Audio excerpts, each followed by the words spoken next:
जय माता दी दोस्तों यारो, बाल गणेश और घमंडी चंद्रमा की कहानी। हर किसी को मालूम है कि गणेश जी को मोदक और मिठाई कितनी पसंद है। शायद इसलिए भी वो किसी के भी निमंत्रण को स्वीकार कर लेते हैं और पेट के साथ ही मन भरकर मिठाई खाते हैं। एक बार की बात है, धनपति कुबेर ने भगवान शिव और माता पार्वती को भोज पर बुलाया। लेकिन भगवान शिव ने कहा कि मैं कैलाश छोड़कर कहीं नहीं जाता हूँ, और पार्वती जी ने कहा कि मैं अपने स्वामी को छोड़कर कहीं नहीं जा सकती। तब उन्होंने कहा कि आप हमारे स्थान पर गणेश को ले जाओ, वैसे भी उन्हें मिठाई और भोज बहुत पसंद आते हैं। तब कुबेर गणेश जी को अपने साथ भोज पर ले गए। वहां उन्होंने मन भर कर मिठाई और मोदक खाए। वापस आते समय कुबेर ने उन्हें मिठाई का थाल देकर विदा किया। लौटने समय चंद्रमा की चांदनी में गणेश जी अपने चूहे पर बैठकर आ रहे थे, लेकिन ज्यादा खा लेने के कारण बड़ी ही मुश्किल से अपने आप को संभाल पा रहे थे। उसी समय अचानक चूहे का पैर किसी पत्थर से लगकर डगमगाने लगा।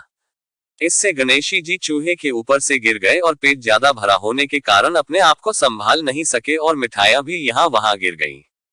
यह सब चंद्र देव ऊपर से देख रहे थे। उन्होंने जैसे ही गणेश जी को गिरता देखा तो अपनी हंसी रोक नहीं पाए और उनका मजाक उड़ाते हुए बोले कि जब खुद को संभाल नहीं सकते तो इतना खाते क्यों हो।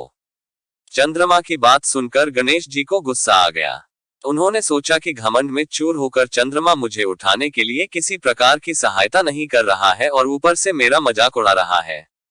इसलिए गणेश जी ने चंद्रमा को श्राप दिया कि जो भी गणेश चतुर्थी के दिन तुमको देखेगा वह लोगों के सामने चोर कहलाएगा। श्राप की बात सुनकर चंद्रमा घबरा गए और सोचने लगे कि फिर तो मुझे कोई भी नहीं देखेगा। उन्होंने शीघ्र ही गणेश जी से माफी मांगी। कुछ देर बाद जब गणेश जी का गुस्सा शांत हुआ तब उन्होंने कहा कि मैं श्राप तो वापस नहीं ले सकता, लेकिन तुमको एक वरदान देता हूं कि अगर वही व्यक्ति अगली गणेश चतुर्थी को तुमको देखेगा तो उसके ऊपर से 4 होने का श्राप उतर जाएगा। तब जाकर चंद्रमा की जान में जान आई। इसके अलावा एक और कहानी सुनने में आती है कि गणेश जी ने चंद्रमा को उनका मजाक उड़ाने पर श्राप दिया था कि वह आज के बाद किसी को दिखाई नहीं देंगे। चंद्रमा के माफी मांगने पर उन्होंने कहा कि मैं श्राप वापस तो नहीं ले सकता, लेकिन एक वरदान देता हूं कि तुम माह में एक दिन किसी को भी दिखाई नहीं दोगे और माह में एक दिन पूर्ण रूप से आसमान पर दिखाई दोगे। बस तभी से चंद्रमा पूर्णिमा के दिन पूरे दिखाई देते हैं और अमावस के दिन नजर नहीं आते। बुधवार के दिन भूलकर भी न करे ये काम, झेलनी पड़ सकती है बड़ी परेशानी। किसी भी माह के शुक्ल पक्ष के बुधवार से गणेश जी के निमित्त व्रत शुरू करना बेहतर माना जाता है। व्रत शुरू करने के बाद आप 7, 11 या फिर 21 बुधवार व्रत का संकल्प ले सकते हैं। वहीं व्रत का उद्यापन करना भी जरूरी माना गया है, तभी आपको इस व्रत का पूर्ण लाभ मिल सकता है। कब शुरू करना चाहिए बुधवार का व्रत, जाने पूजा विधि और इस दौरान क्या खाएं क्या नहीं। बुधवार की पूजा और व्रत को बहुत लाभकारी माना जाता है। इस दिन श्री गणेश की पूजा से जीवन के कष्टों से मुक्ति मिल जाती है और कुंडली में बुध ग्रह की स्थिति मजबूत होती है। बुधवार के दिन प्रातः जल्दी उठकर स्नान करें, फिर ईशान कोण में मुख करके आसन पर बैठें। श्री गणेश और बुध देव का श्रद्धापूर्वक ध्यान करें। श्री गणेश को दूर्वा और पीले पुष्प अर्पित करें। साथ ही हरे रंग के वस्त्र बुध देव को चढ़ाएं। श्री गणेश के मंत्रों का जाप करें। बुध देव के मंत्रों का भी जाप करें। श्री गणेश का पाठ को हलवे का भोग लगाएं। श्री गणेश और बुध देव की आरती गाएं। भोग को प्रसाद के रूप में वितरित करें। शाम के समय फलाहार से व्रत पारण करें। बुधवार के व्रती को एक समय ही खाना चाहिए। दही, हरी मूंग दाल का हलवा खा सकते हैं। हरी वस्तु से बनी चीजें खा सकते हैं। बुधवार के व्रती को नमक का सेवन नहीं करना चाहिए, यहाँ तक कि पान खाने से भी बचना चाहिए। ऐसा इसलिए क्योंकि इस दिन पान श्री गणेश को चढ़ाए जाए हैं। अगर आप भी बुधवार का व्रत रखते हैं तो इस बात का ध्यान रखें कि पूजा से जुड़े नियमों का पालन आवश्यक है। साथ ही बुधवार व्रत में क्या खा सकते हैं और क्या नहीं, इसकी जानकारी भी आप यहां से ले सकते हैं। अगर हमारी स्टोरीज से जुड़े आपके कुछ सवाल हैं तो वो आप हमें आर्टिकल के नीचे दिए कमेंट बॉक्स में बताएं। हम आप तक सही जानकारी पहुंचाने का प्रयास करते रहेंगे। अगर आपको ये स्टोरी अच्छी लगी है तो इसे शेयर जरूर करें। ऐसी ही अन्य स्टोरी पढ़ने के लिए जुड़े रहें हर जिंदगी से। गणेश चतुर्थी की 4 पौराणिक एवं प्रचलित कथाएं। व्रत में सुनने से दूर होंगे सारे संकट, मिलेगा अपार सुख। संकष्टी गणेश चतुर्थी व्रत करने से घर परिवार में आ रही विपदा दूर होती है, कई दिनों से रुके मांगलिक कार्य संपन्न होते हैं तथा भगवान श्री गणेश असीम सुखों की प्राप्ति कराते हैं। माह की किसी भी चतुर्थी के दिन भगवान श्री गणेश की पूजा के दौरान संकष्टी गणेश चतुर्थी व्रत की कथा पढ़ना अथवा सुनना जरूरी होता है। इससे संबंधित 4 कथाएं प्रचलित हैं। पौराणिक एवं प्रचलित श्री गणेश कथा के अनुसार एक बार देवता कई विपदाओं में घिरे थे। तब वह मदद मांगने भगवान शिव के पास आए। उस समय शिव के साथ कार्तिकेय तथा गणेश जी भी बैठे थे। देवताओं की बात सुनकर शिव जी ने कार्तिकेय व गणेश जी से पूछा कि तुम में से कौन देवताओं के कष्टों का निवारण कर सकता है। तब कार्तिकेय व गणेश जी दोनों ने ही स्वयं को इस कार्य के लिए सक्षम बताया। इस पर भगवान शिव ने दोनों की परीक्षा लेते हुए कहा कि तुम दोनों में से जो सबसे पहले पृथ्वी की परिक्रमा करके आएगा वही देवताओं की मदद करने जाएगा। भगवान शिव के मुख से यह वचन सुनते ही कार्तिकेय अपने वाहन मोर पर बैठकर पृथ्वी की परिक्रमा के लिए निकल गए, परंतु गणेश जी सोच में पड़ गए कि वह चूहे के ऊपर चढ़कर सारी पृथ्वी की परिक्रमा करेंगे तो इस कार्य में उन्हें बहुत समय लग जाएगा।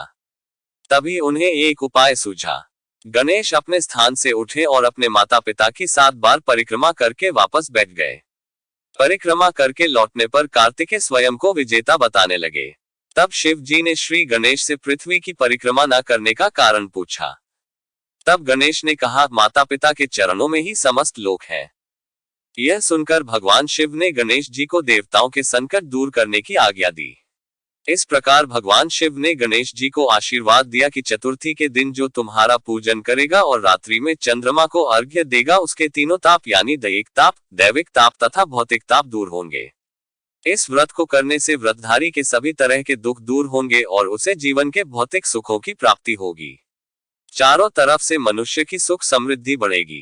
पुत्र पौत्रादि धन ऐश्वर्य की कमी नहीं रहेगी।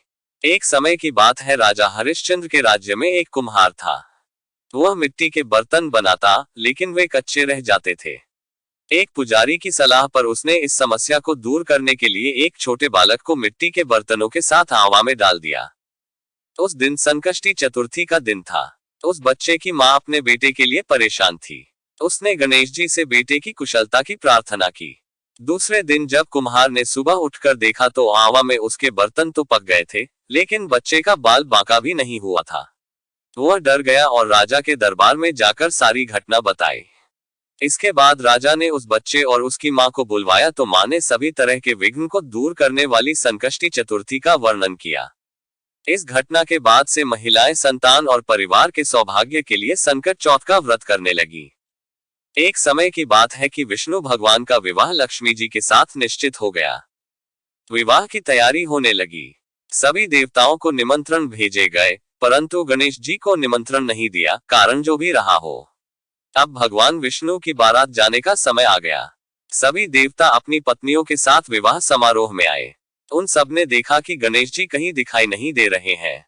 तब वे आपस में चर्चा करने लगे कि क्या गणेश जी को नहीं न्योता है या स्वयं गणेश जी ही नहीं आए हैं। सभी को इस बात पर आश्चर्य होने लगा। तभी सबने विचार किया कि विष्णु भगवान से ही इसका कारण पूछा जाए। विष्णु भगवान से पूछने पर उन्होंने कहा कि हमने गणेश जी के पिता भोलेनाथ महादेव को न्योता भेजा है। यदि गणेश जी अपने पिता के साथ आना चाहते तो आ जाते, अलग से न्योता देने की कोई आवश्यकता भी नहीं थी। दूसरी बात यह है कि उनको 1.25 मन मूंग, 1.25 मन चावल, 1.25 मन घी और 1.25 मन लड्डू का भोजन दिन भर में चाहिए।